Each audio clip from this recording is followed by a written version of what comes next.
చాలామంది రైతులకు పొలాలకి వెళ్ళే టైంలో ఆ కట్టవలంట మేకలు మేస్తూ ఉంటాయి. వాటిని చూసి మనకి ఒకటి పెంచుకుంటే బాగుండు అనే సరదా ఉంటుంది చాలామందికి.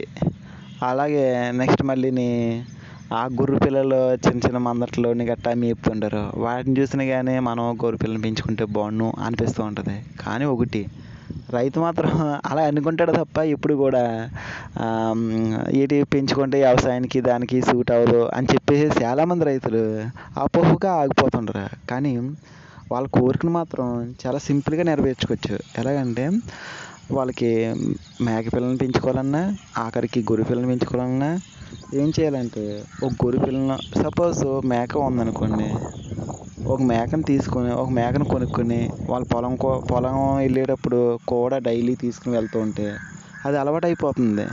అలాగే మనం పొలం పని చేస్తున్నట్టు పక్కన ఏదో తుప్పకలా కట్టేసి అలా ఉంచితే చాలా ఇప్పుడు ఇన్నాళ్ళ కాదు కదా, ఈ రోజుల్లో మేకలు కూడా గడ్డి తింటున్నాయి, అలా మేపచ్చు.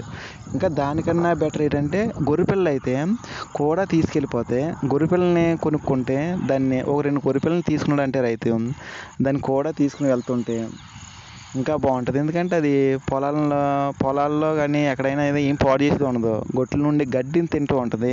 రైతు ఇలా పొలం పని చేసుకోవచ్చు, అది అలా గడ్డి మేస్తూ ఉంటుంది. దానివల్ల ఎటువంటి ఇబ్బంది ఉండదు. రైతు బెటర్ దెన్ ఏంటంటే మేక కన్నా గొర్రె పిల్లని సరదాగా పెంచుకోవచ్చు. సూపర్గా ఉంటుంది.